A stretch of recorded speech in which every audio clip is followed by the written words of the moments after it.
अब भी बिहार की जनता के मन में पनप रहा है वो दो नामों को लेकर है। एक पशुपति पारस को लेकर कि वो उनका क्या स्टैंड है, वो किस तरफ जा रहे हैं, और दूसरा जो खो से गए हैं मुकेश सहनी, उनका कुछ समझ में नहीं आ रहा है कि उनका क्या स्टैंड है। क्या वो लोकसभा चुनाव में निर्दलीय अकेले अपने पार्टी के बल पे लड़ेंगे, वीआईपी पार्टी के बल पे, या फिर वो किसी के साथ अब भी जा सकते हैं?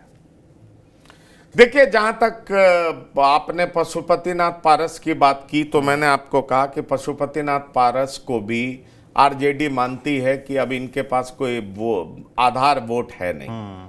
एक नाम के लिए इनको इनके नाम पर चर्चा की जा सकती है, लेकिन मैंने कल ही अपने वीडियो में बताया था कि इनसे कहीं ज्यादा चर्चा दिवंगत नेता रामविलास पासवान की बेटी की हो रही है, जो कि चिराग पासवान के खिलाफ खड़ी हो सकती है। वो भी दिवंगत नेता रामविलास पासवान की बेटी है जी। तो आप समझ लीजिए कि क्या भाई बहन आमने सामने होंगे।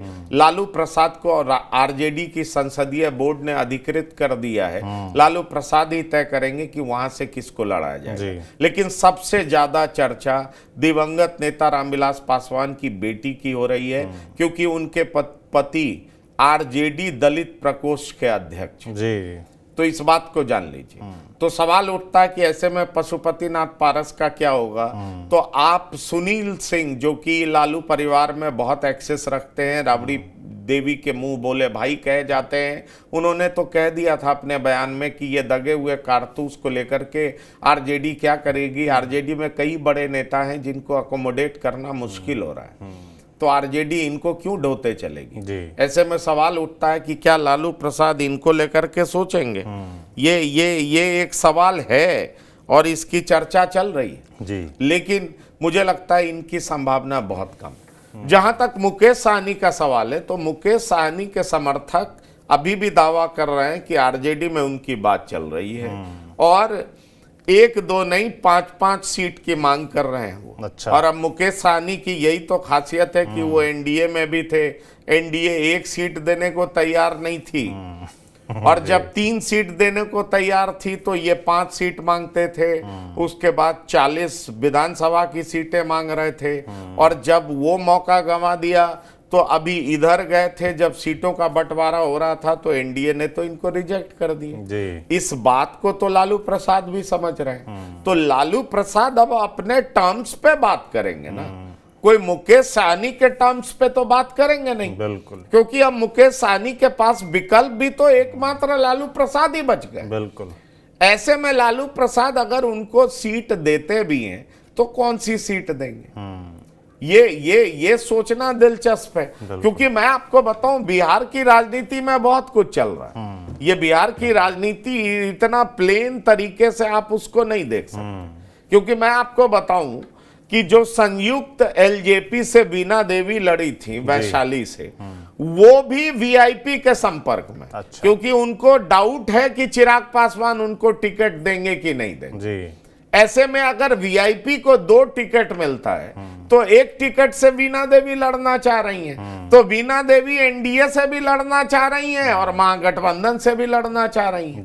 एनडीए में वो चिराग पासवान के संपर्क में है और महागठबंधन में वो वीआईपी के जरिए चुनाव लड़ना चाह रही हैं। ये भी सच है।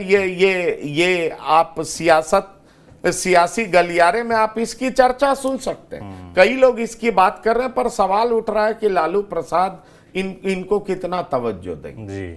1 सीट देंगे कि 2 सीट देंगे या नहीं देंगे। क्योंकि एक चर्चा ये भी है कि मुकेश सहनी, पशुपतिनाथ पारस, बहुजन समाज पार्टी, कई ऐसे दल मिलकर के एक तीसरा मोर्चा भी बनाने के प्रयास। अच्छा।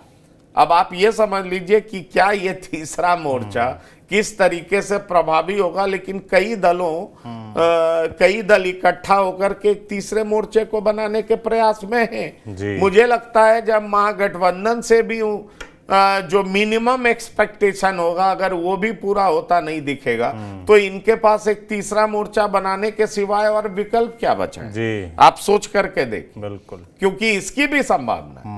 तो सबसे बड़ी बात यह है कि पहले बीजेपी का टिकट डिक्लेयर हो जाने दीजिए, उसी के और बाद। बीजेपी, जेडीयू, एलजेपी क्या डिक्लेयर करती है, उसके बाद बिहार की राजनीति में आपको बहुत कुछ होता हुआ दिखाई और पड़ेगा। तेजी से होता दिखाई देगा मुझे लगता है। बीजेपी की लिस्ट का इंतजार है, ना सिर्फ यहाँ पर बल्कि उत्तर प्रदेश में भी। लगातार आपको हम अपडेट दे भी रहे हैं कि कब तक लिस्ट आ सकती है, कौन कहाँ दावेदार है, क्या कुछ राजनीति चल रही है। यही बिहार के बारे में आज आपको बताया कि टिकटें कब आ सकती हैं, कौन से बड़े नाम हैं जिन पर प्रधानमंत्री नरेंद्र मोदी को सीधा फैसला लेना है। तो जो भी फैसला होता है, जो भी नाम सामने आते हैं, उनके जो भी अपडेट्स आते हैं, यही हमने दर्शकों को बताया कि बीजेपी में वो नाम जिसके बारे में फैसला सीधा पीएम ही करेंगे, बिल्कुल उनके अलावा कोई और नहीं करेगा। बिल्कुल और उन नामों की बात मैंने आपके सामने रख दी जी, और उसके बाद ही ये चर्चा होगी। बिल्कुल जहां तक मुकेश सहनी का सवाल है, तो कुछ लाइन और ऐड कर दो कि मुकेश सहनी को लेकर के आरजेडी में बहुत उत्साह नहीं है, क्योंकि आरजेडी ये मानती है कि मल्लाह समाज, निषाद समाज का दरअसल स्वाभाविक रुझान बीजेपी के तरफ होता है। जी, ऐसे में अगर हम उनको ले भी लेते हैं तो वो जहां से लड़ेंगे उनको हमारे वोटर तो वोट कर देंगे, पर उनके वोटर हमारे साथ नहीं आते हैं, वो वोट ट्रांसफर नहीं करा पाते हैं। पहले कई बार साथ इन्होंने चुनाव लड़ा है